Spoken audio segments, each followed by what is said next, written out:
Eu cumprimento a todos os amados e queridos irmãos com a doce e gloriosa paz do nosso Senhor e Salvador Jesus Cristo.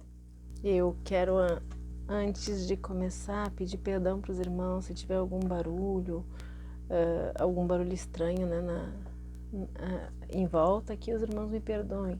Eu esperei o dia todo para poder gravar e o barulho não cessou. A vizinhança hoje está bastante barulhenta, então eu peço perdão e peço que os irmãos compreendam e desconsiderem o barulho, tá bom? E prestem bastante atenção na leitura da palavra. Vamos lá hoje então no capítulo número 22 do livro de Deuteronômio. Vem comigo. Se o boi ou a ovelha de um israelita se extraviar e tu perceberes o ocorrido, não fiques indiferente à fuga deles. Deve fazê-los retornar ao seu dono. Se esse irmão não for teu vizinho, ou caso não o conheças, recolhe o animal fugitivo em tua propriedade e guarda-o até que o teu irmão o procure, mas então devolverá ao seu dono. O mesmo fará com o jumento, com a capa e com qualquer objeto que o teu compatriota tenha perdido e que tu encontres. Não fique indiferente ao fato. Se vês o jumento ou o boi que pertence a outro israelita caído no caminho, não ignores. Ajuda-o a pô-lo em pé novamente. A mulher não deverá usar roupas masculinas e o homem não se vestirá com roupas de mulher, pois o Senhor teu Deus tem aversão por toda pessoa que assim procede. Se pelo teu caminho encontras um ninho de pássaros numa árvore ou no chão, com filhotes ou ovos, e a mãe sobre os filhotes ou sobre os ovos, não tomarás a mãe que está sobre os filhotes. Deves primeiro deixar a mãe partir em liberdade, depois pegar os filhotes para que tudo te vá bem e prolongue os teus dias de alegria sobre a terra. Quando edificares uma casa nova, farás um parapeito em torno do terraço, para que não traga sobre a tua casa a culpa pelo derramamento de sangue inocente, caso alguém caia do terraço. Não semearás em tua vinha 2 tipos de semente, a fim de evitar que a vinha inteira seja confiscada pelo santuário. Tanto a semente que semeaste como o fruto da vinha sejam consagrados.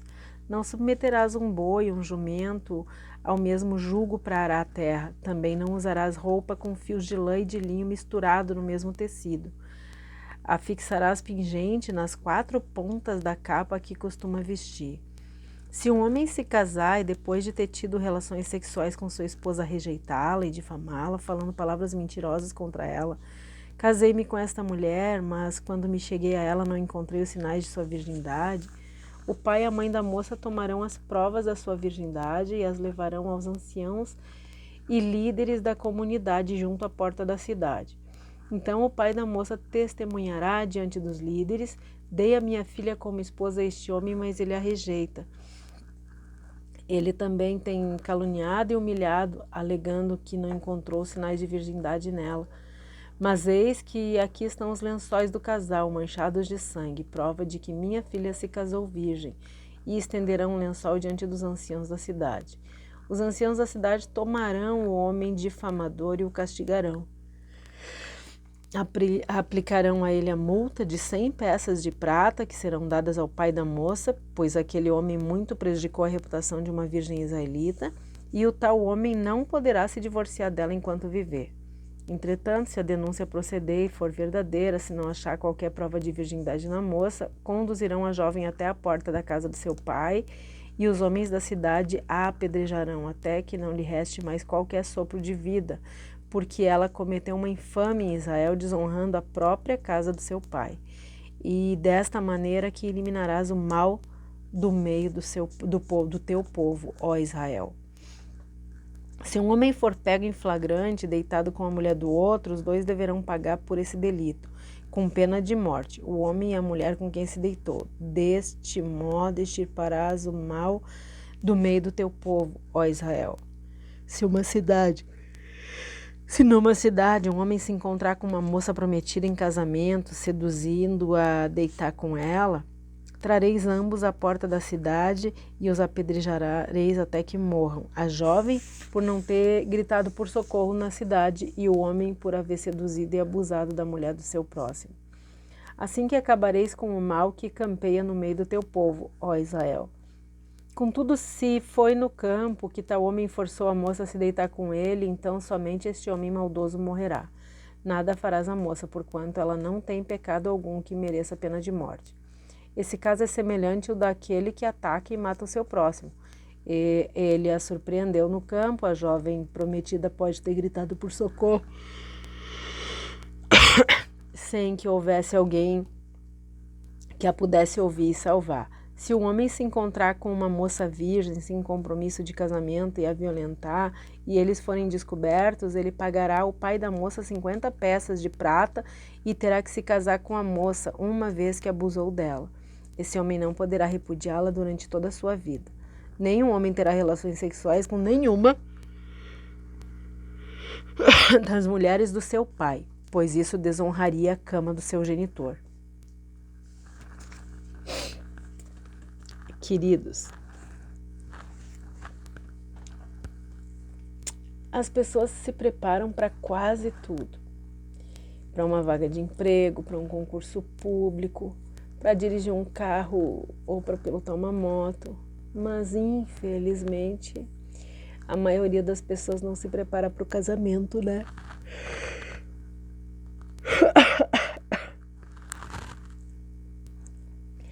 Aqui nos primeiros versículos do 1 até o 4, a gente vai ver Moisés ensinando a conduta em relação a tudo que for propriedade alheia. Tudo que for achado que tem dono tem que ser devolvido. No versículo 5, nós vemos que a lei exige que o homem e a mulher usem vestes distintas. Homem não usa veste de mulher e mulher não usa veste de homem. A pessoa que se traveste com o sexo oposto, ela comete uma abominação. Que usa roupa, a mulher que usa a roupa de homem e homem que usa a roupa de mulher, né? Pratica abominação. Dos versículos 6 e 7, são um suplemento para o 6º mandamento. Deus ensina a conduta com os pássaros para instruir o povo a lei da bondade, para ensinar o povo a ser bondoso, né? Essa lei se preocupa com a preservação de toda a raça de animal. Quando o pássaro está ainda muito magro, não serve para alimento, né? Que tem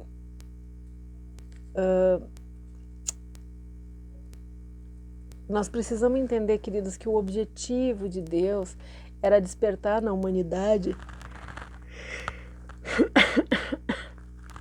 o sentimento de compaixão. Quem tem esse sentimento de compaixão nunca vai desejar matar um passarinho com seus filhotes, né? Um filho de Deus preserva a vida e não coloca em perigo nem mesmo uma ninhada de passarinhos. Deus está proibindo o seu povo de qualquer ação de selvageria ou de crueldade. O versículo 8 vai mostrar que Deus se preocupa com cada detalhe na vida do seu povo, inclusive com a responsabilidade, né, na construção das suas casas, prevenindo até os acidentes. Que Deus é esse? Nos versículos 9 e 10,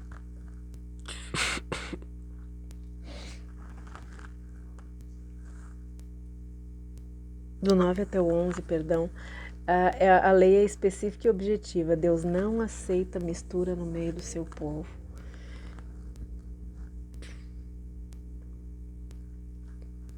E no versículo 12,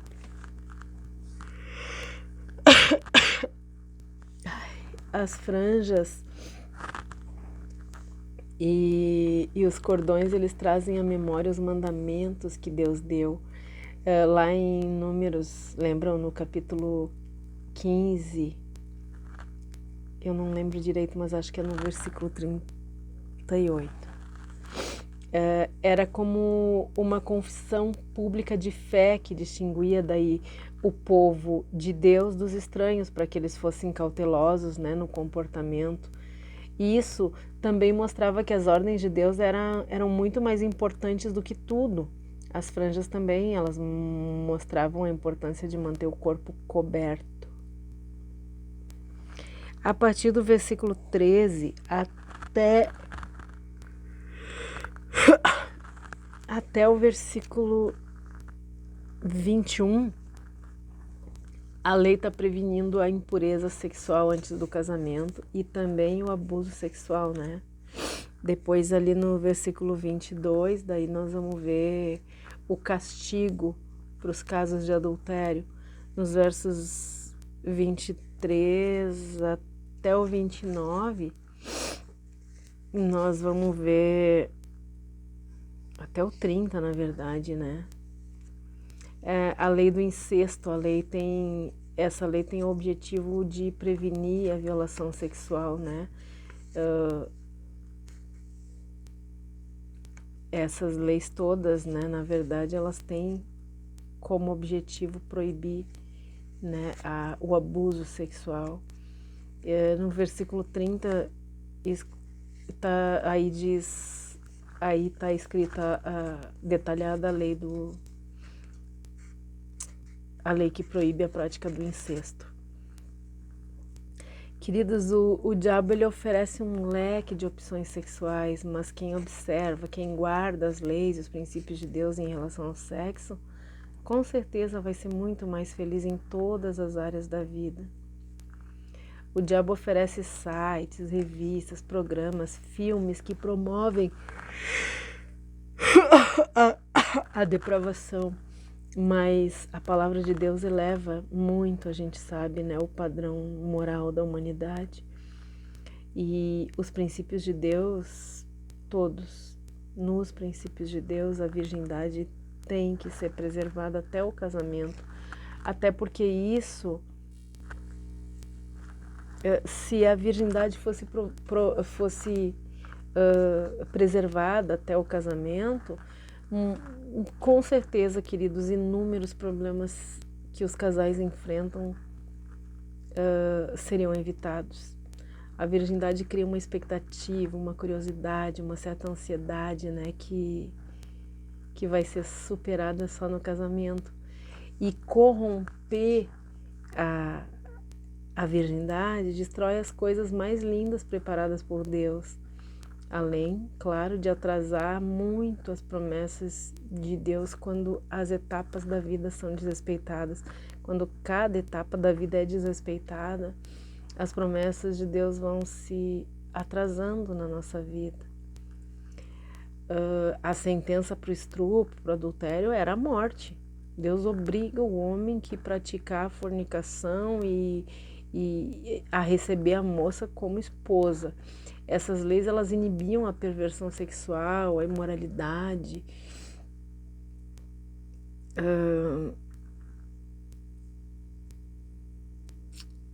Deus não aceita imoralidade no meio do seu povo. E essas leis, elas devem inibir mesmo esses mesmos pecados no meio dos cristãos, no nosso meio.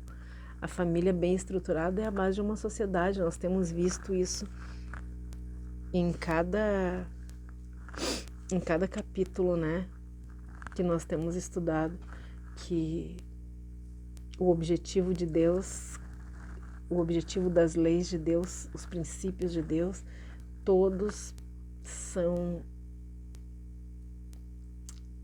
para que nós tenhamos uma família bem estruturada, porque Deus sabe que se uma família for bem estruturada, a sociedade vai estar bem estruturada se as famílias forem bem estruturadas, né? Nós estamos com esse caos todo no mundo porque as famílias estão crescendo desestruturadamente, longe dos princípios bíblicos, né? Um homem que difama sua esposa, nós vimos aqui, né, comete uma abominação. Deus odeia. Quando um homem difama sua esposa, ele comete um pecado muito grave contra Deus. Quando os noivos se mantêm puros até o casamento, a união é abençoada, o casal é protegido por Deus. E ao desfrutar do sexo no casamento, ele alcança o objetivo inicial, que é o prazer para que foi projetado, porque o sexo foi projetado para prazer, sim, para dar prazer para o casal, mas no casamento, dentro do casamento. Nós temos que saber, queridos, que o sexo foi projetado para satisfação e para o prazer do casal dentro, mas somente dentro do casamento. Praticando o sexo praticado no casamento é uma bênção, só que fora do casamento é uma maldição. E Deus leva muito a sério a pureza sexual antes e durante o casamento. Por causa disso, queridos, que sirva de não é um conselho, porque é uma lei, né? Eu não posso dar um conselho porque isso é uma lei. Fuja.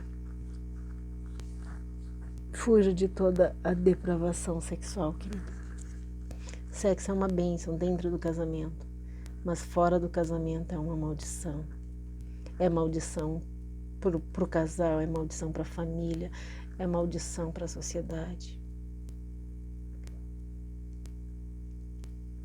Deus nos abençoe, nos guarde, que Ele tenha misericórdia de todos nós, que Ele perdoe os nossos pecados e que Ele faça resplandecer o seu rosto sobre todos nós.